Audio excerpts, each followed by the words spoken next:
Left at the altar, she married his powerful alpha brother who treated her like a queen. From day one, she had planned every single detail of that wedding: the flowers, the cake, the music, the seating. She had spent 6 months making sure that the day would be perfect, and when she walked into that hall, everything looked exactly the way she had imagined it. The candles were lit. The guests were seated. The photographer was ready. Everything was in place. Everything except the groom. He never showed up. Let's go back a little, so you understand who this woman really was. Her name, for this story, is Nadia. She was 29 years old, soft-spoken but sharp, the kind of person who remembered everyone's birthday and never asked for anything in return. She worked as an architect at a mid-sized firm. She loved her job. She loved the idea of building things that lasted, solid things, permanent things. That's probably why she had trusted her relationship so completely. She had believed it was solid. She had believed it was permanent. His name was Rehan.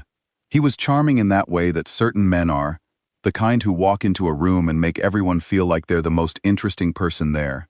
He had a good job, a clean smile, and a way of talking that made you feel like you were the only person he was talking to. Nadia had loved him for 3 years. She had trusted him with everything: her time, her plans, her future, her heart. What she didn't know, and what she would only find out later, was that Rehan had been slowly pulling away for months.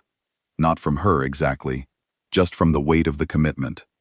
He was the kind of man who loved the idea of love, but got scared when it became real, when it meant vows, when it meant forever. He never told her any of this. He just smiled, said yes to everything, and let the wedding planning carry on. The morning of the wedding, Nadia was calm. She wasn't the type to cry over her own reflection or get emotional about small things. She sat in the bridal room while her best friend did her hair, and she felt quiet and steady and ready. At about 40 minutes before the ceremony was supposed to start, her phone rang.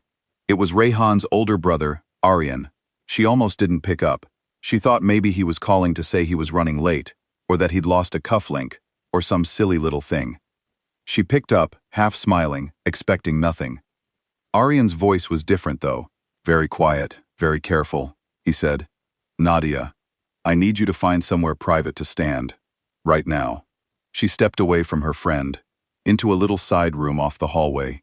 Through the walls, she could hear the string quartet playing softly. Guests were murmuring. Someone laughed. "Rehan's not coming," Aryan said. "He called me this morning. He said he couldn't go through with it. I'm so sorry. I tried to reach him again, but he's not picking up." Nadia stood very still. She didn't say anything for a few seconds. Not because she was too emotional to speak, but because she genuinely needed a moment to understand what she had just been told. Her brain was trying to process something it had no category for. A groom who doesn't come. A wedding that's already set up. 200 people sitting in chairs outside that door. Finally, she said, "Okay. Thank you for telling me." She hung up. She smoothed the front of her dress. She took one slow breath. And then she walked back out.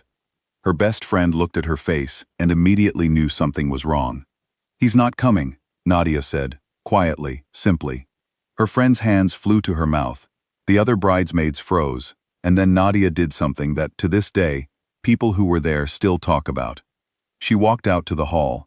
She stood at the front of the room where her wedding was supposed to happen, with 200 people staring at her, in her dress, with flowers in her hair, and she said, calmly, without crying, without shaking, that there would be no ceremony today. She thanked everyone for coming.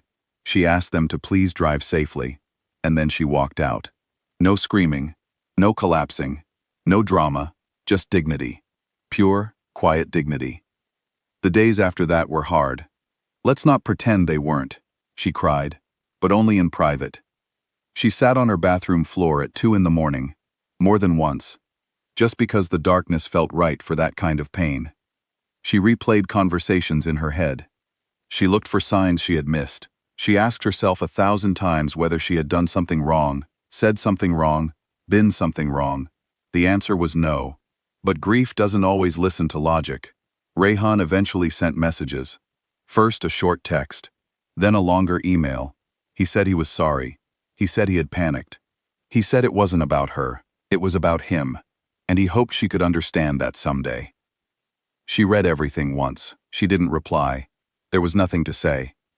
She went back to work. She finished a project she had been putting off. She started running in the mornings, something she had always wanted to do, and never quite gotten around to. She had Sunday dinners with her mother, who cooked too much food and asked very few questions, which was exactly what Nadia needed. She didn't fall apart the way people expected her to, and that, strangely, made some people uncomfortable. They would look at her and wait for visible damage. They didn't always find it, not on the outside. Inside was a different story, but that was hers to carry. About a week after the wedding that wasn't, Aryan called again. He didn't call to talk about Rihan. He didn't call to explain or apologize on his brother's behalf. He didn't offer advice or ask what she was feeling. He just asked if she was eating properly. She laughed, actually laughed, because it was such a strange, ordinary thing to ask in the middle of all this mess. "Yes," she said, "I'm eating." "Good," he said. And then, "If you ever need anything, I'm around. That's all."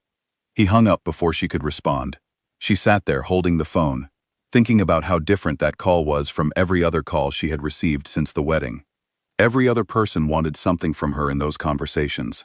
Wanted her to cry, or to vent, or to take a side, or to be okay, or to not be okay. Aryan hadn't wanted anything. He had just checked in, like a normal human being. It stayed with her longer than it probably should have. Months passed. And life moved the way life does, slowly, then faster. Nadia was doing better. Not healed exactly, but moving. She had stopped waking up with that flat, heavy feeling in her chest every morning. She had started noticing small good things again. The smell of coffee, a funny moment at work, the particular pink of the sky one Tuesday evening. Aryan sent her an article one afternoon. Something about a new sustainable building project in another city. The kind of thing she would find interesting, professionally, she replied. They went back and forth a few times. Architecture, city planning. A building they had both, it turned out, visited separately and remembered for different reasons. It was easy. That was the thing. It was just easy. Her best friend noticed. She noticed the way Nadia looked a little lighter on the days there had been a conversation. She noticed the way she talked about Aryan, not with the careful, guarded tone she used when talking about Rehan, but openly, the way you talk about someone when you're not afraid of them. She didn't say anything yet. She just watched. Eventually, Aryan suggested coffee. Just coffee. A Thursday afternoon, a place roughly between their offices. Nadia said yes without overthinking it. They sat there for 3 hours. Not because either of them ran out of things to do, because neither of them wanted to stop talking. He was that kind of person, the kind who actually listens. Not waiting for his turn, actually listening. He asked about her work with real interest. He remembered a detail she had mentioned weeks earlier in a text, and asked a follow-up question. He was funny in a quiet way, the kind of funny that sneaks up on you. He didn't mention Rehan once. She drove home afterward and sat in her car outside her apartment for a few minutes before going in. She was trying to figure out what she was feeling. She decided not to figure it out. Not yet. The real shift happened in October, about 7 months after the wedding. Nadia was working late on a project that wasn't coming together. A load issue on a building floor plan that she had been staring at for 2 hours without solving. She was tired and a little frustrated, and half considering just going home and dealing with it tomorrow. Aryan texted to say he was ordering food and asking if she wanted anything sent to her office. She said yes, almost without thinking, and went back to the drawings. 40 minutes later, the front desk called to say someone was there. Aryan was standing in her office doorway with 2 takeout bags, completely unapologetic about showing up in person. "You were not nearby," she said. "I was willing to be nearby," he said. "Same thing." They ate at her desk while she explained the problem she was stuck on. He listened. He asked a few questions. The right questions, the kind that helped her think out loud without making her feel talked down to. By the time she figured out the answer, it was almost 10 at night. "You didn't have to do that," she said. "I know," he said. There was a moment then, just a few seconds where neither of them said anything. Something had shifted in the room, quietly, without announcement. Not dramatically, not like in the movies, just a gentle, clear shift, like a door opening that had always been there. He left. She locked up. She walked to her car. And this time, she let herself name what she was feeling. Safe. That was the word. She felt safe. Not just comfortable, but genuinely, deeply safe. Like she could be exactly who she was without editing herself. Like the version of her that showed up tired and stuck and honest was just as welcome as the polished version. She couldn't remember the last time she had felt that way. Maybe she never had. She called him the next morning. "I think we should talk about what's happening," she said, without any preamble. He was quiet for exactly 2 seconds. Then he said, "Okay, yes, let's do that." They met at the same place they'd had coffee that first time. By now, they had a habit of calling it their place, though neither of them had officially said that out loud. She told him honestly that something had changed for her, that she hadn't gone looking for it, that it had surprised her, and that she thought he deserved to hear the truth from her directly, instead of being left to wonder. He sat with that for a moment. Then he said, "You were engaged to my brother. I'm not going to pretend that's a simple thing." "I know," she said. "It's not. But your brother left me standing in a wedding dress in front of 200 people. That changed things. That changed a lot of things." "I know," he said. "And I'm not Rehan. I know I'm not him. But I want to make sure you're walking towards something real, not just away from something that hurt you. Because you deserve more than a rebound, and I'm not willing to be that." She looked at him across the table. "I've been sure about this for about 4 months," she said quietly. "I was waiting for you to catch up." He laughed. The kind of laugh that comes out when you're not expecting it. Real, surprised, warm. He reached across the table and placed his hand over hers. That was it. No grand speech, no dramatic music. Just a hand on a hand in a coffee shop on a regular afternoon. But for Nadia, it was one of the most significant moments of her life. What came after wasn't a whirlwind. It was better than that. It was steady, consistent, real. Arian was the kind of person who paid attention, not in a showy way, not with big gestures or flashy surprises, in a quiet way. He remembered things she said in passing. He showed up, not just physically, but in the way that matters. Present, reliable, honest. They disagreed sometimes. He had strong opinions. So did she. But disagreements with him felt different from disagreements she'd had before. They stayed respectful. They actually listened to each other. By the time an argument was over, she usually felt like she understood him better than before it started. He never once made her feel like she owed him something for choosing her.